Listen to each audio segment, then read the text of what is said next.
नमस्कार शेतकरी बांधवांनो, आजच्या व्हिडिओमध्ये आपण पीक विम्याबाबतचे एक अतिशय महत्त्वाचे अपडेट जाणून घेणार आहोत.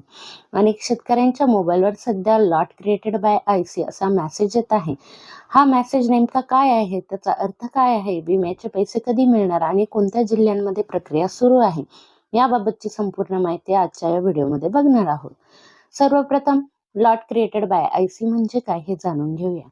जेव्हा विमा कंपनी नुकसानग्रस्त शेतकऱ्यांची यादी अंतिम करते आणि त्यांना देण्यात येणारी नुकसान भरपाई निश्चित करते, तेव्हा विमा वितरणासाठी एक लॉट तयार केला जातो. या प्रक्रियेला लॉट क्रिएटेड बाय आयसी असे म्हटले जाते. म्हणजेच हा मेसेज आल्यास तुमची विमा फाईल अंतिम टप्प्यात पोहोचली असल्याचे संकेत मिळतात.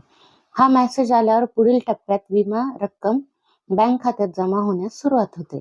आता प्रश्न येतो की पैसे कधी मिळणार?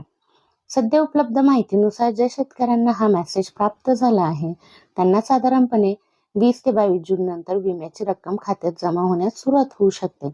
मात्र ही प्रक्रिया जिल्हानिहाय आणि विमा कंपनीनुसार वेगवेगळी असू शकते.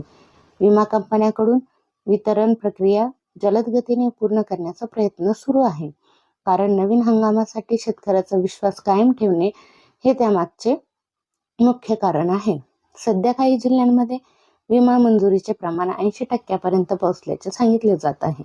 मात्र बीड, धाराशिव, सोलापूर, छत्रपती संभाजीनगर, अमरावती यासारख्या अनेक जिल्ह्यातील शेतकरी अजूनही मंजुरीच्या प्रतीक्षेत आहे. त्यामुळे जर तुम्हाला अद्याप हा मेसेज आला नसेल तर काळजी करण्यासाठी कारण नाही. प्रक्रिया टप्प्याटप्प्याने सुरू असून पुढील काही दिवसात आणखी शेतकऱ्यांना मेसेज प्राप्त होऊ शकतात. याशिवाय नवीन पीक विमा योजनेबाबतचा शासन निर्णय म्हणजेच GR देखील लवकरच येण्याची शक्यता व्यक्त केली जात आहे. त्यामुळे शेतकऱ्यांनी अधिकृत अपडेटसाठी लक्ष ठेवणे आवश्यक आहे. शेतकरी बांधवांनो, जर तुमच्या मोबाईलवर लॉट क्रिएटेड बाय आयसी असा मेसेज आला असेल तर तुमची विमा प्रक्रिया अंतिम टप्प्यात आहे असे समजले जाते. मात्र अंतिम रक्कम ही जमा होण्यापूर्वी तारीख ही संबंधित विमा कंपनी आणि प्रशासनाच्या प्रक्रियेवर अवलंबून असते. तर हा होता आजचा व्हिडिओ. आवडला असेल तर लाईक करा, शेअर करा आणि चॅनलला सबस्क्राईब करायला देखील विसरू नका. धन्यवाद.